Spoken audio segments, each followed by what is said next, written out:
Greetings to everyone out there in the NoDQ galaxy. Welcome to NoDQ video here on NoDQ.com and the YouTube channel. We have the WWE Fastlane pay-per-view this Sunday. NoDQ.com, of course, will have live coverage of the event. Make sure you check it out, NoDQ.com. With that being said, let's get down to your questions from Twitter.com/AaronRift using the hashtag NoDQTurns20. And don't forget to RSVP for either the Chicago or Los Angeles 20-year anniversary meetups. Links are in the description box. First one today comes from Israeli Wrestling Fan. After all the negative noise that Alberto Del Rio is doing around him, with all of his messes on the WWE, what makes Vince McMahon go back to talk to him to get him back to WWE? And what about Paige? Very valid question. This report came out earlier this week that got a lot of people scratching their heads. Why would WWE even consider bringing back Alberto Del Rio? Now, here's the story.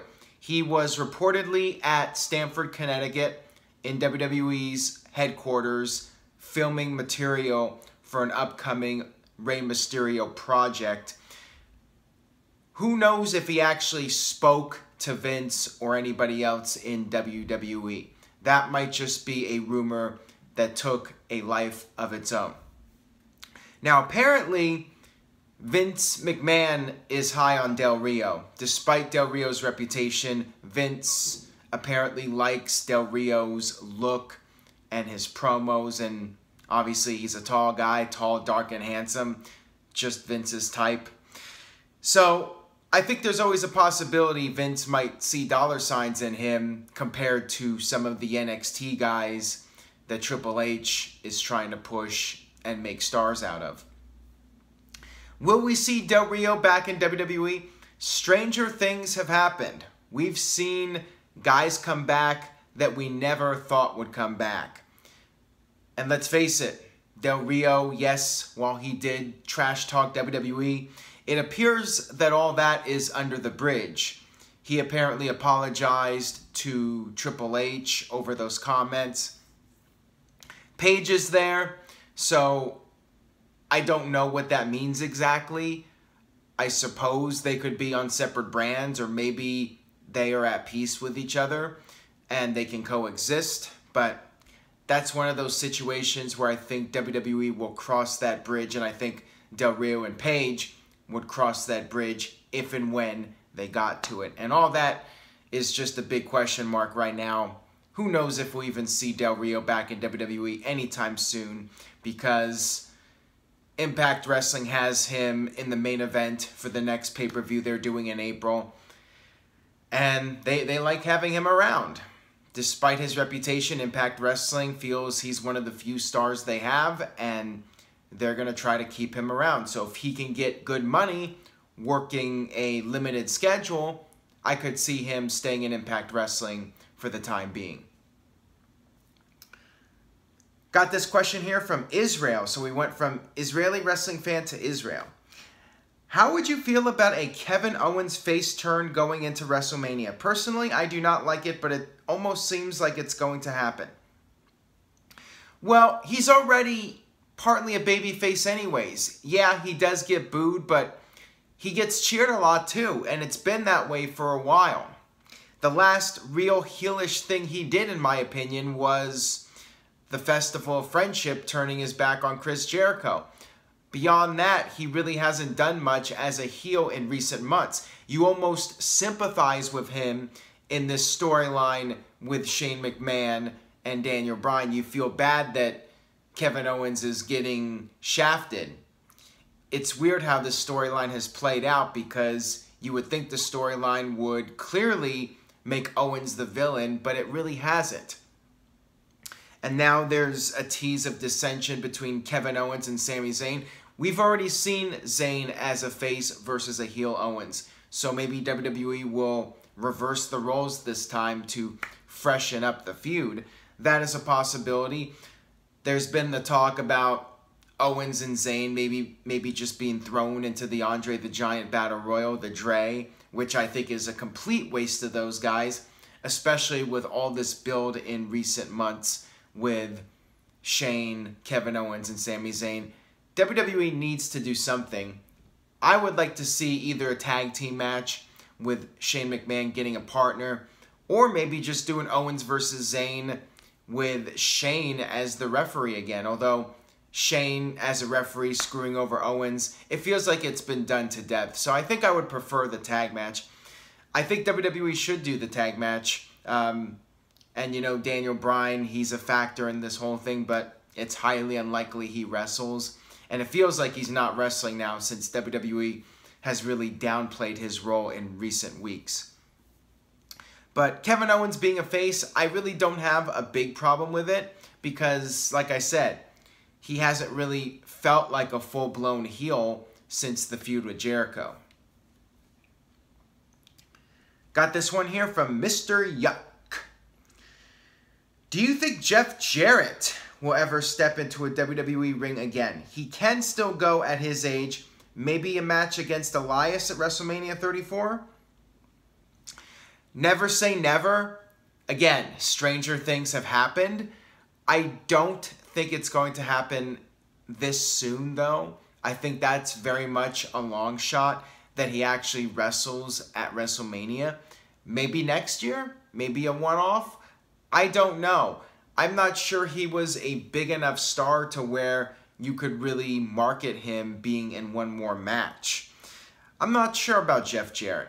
Maybe not necessarily a match, but I could see Jarrett perhaps doing a backstage segment with Elias. Maybe Jarrett hits Elias with a guitar. I could see that as a possibility, but as far as an actual match goes, I think this year would be too soon, and maybe it could happen down the line with the proper build-up and if he can get in shape to do a high-profile match. But again, I'm not sure if he's a big enough star to be in that spot or not. So it's a big question mark for me. I really don't know. Got this one here from Lester. What's up, Aaron? What's the real reason why fans trashed Goldberg versus Brock Lesnar at WrestleMania 20? You act like the reason that's out there is incorrect, like it's some sort of conspiracy theory. The crowd turned on the match because they knew both guys were leaving. It's not a conspiracy. That is the real reason. The fans there, they are the most hardcore of hardcore fans, and they reacted because they knew both guys were on their way out. They knew Goldberg was clearly leaving. That was pretty well established by that point. And then about a week or so before WrestleMania, the word came out that Lesnar was leaving, and the fans resented it. They did not want to invest in a match where both guys were leaving, and those fans never gave those guys a chance. But that's the reason. That's what it comes down to. There's no other reason. It's just the fact that the fans resented both guys for leaving, and Austin was the guy they decided to cheer for, and that was that. This one comes from Tommy. What are the chances when Roman Reigns wins the Universal Championship? You seem very certain of that. WWE has him beat CM Punk's record as the longest champ. I don't think Roman Reigns will beat CM Punk's record. I think that will come as a relief to some of you out there watching this.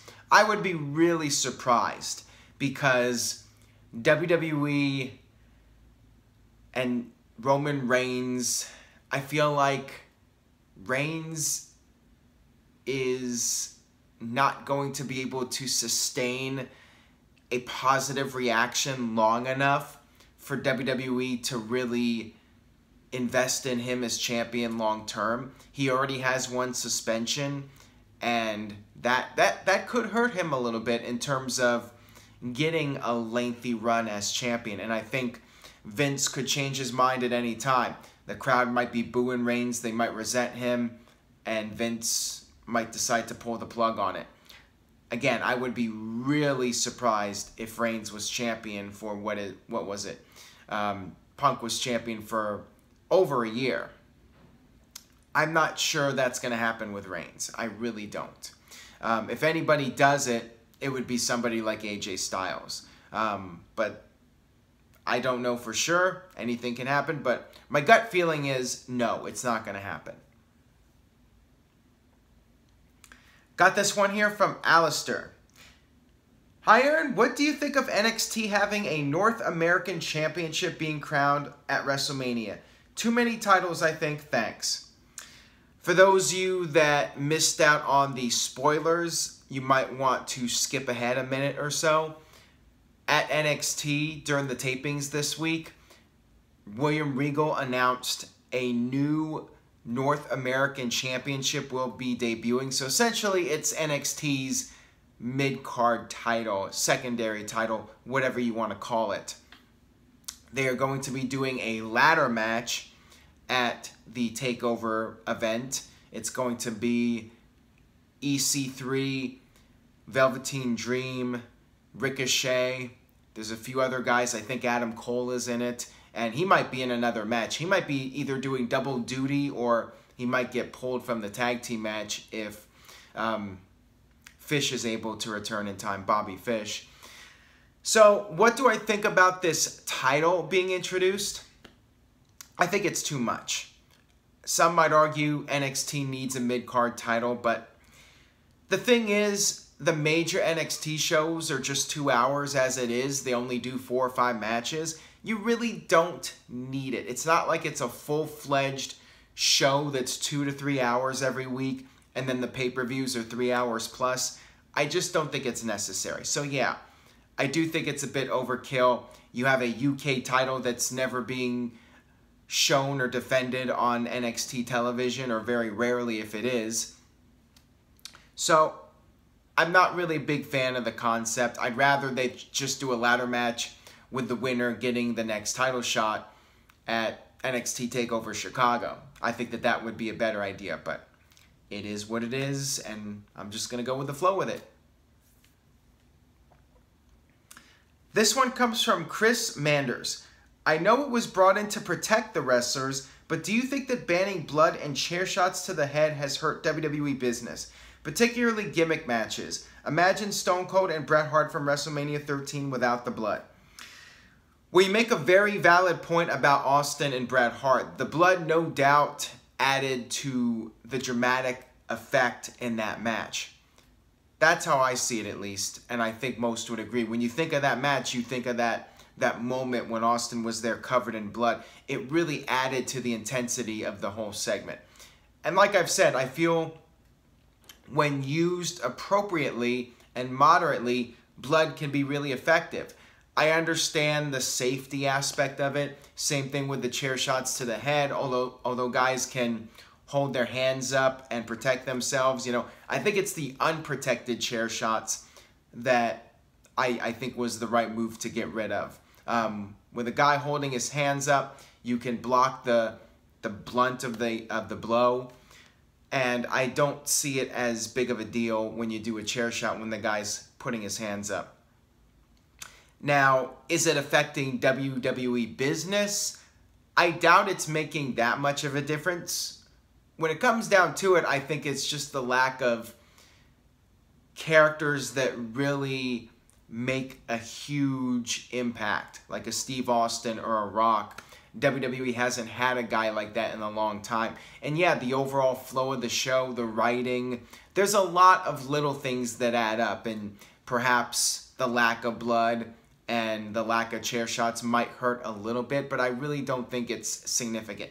It's the sum of all the parts. It's all these little things that add up to the overall presentation. Just like Pyro.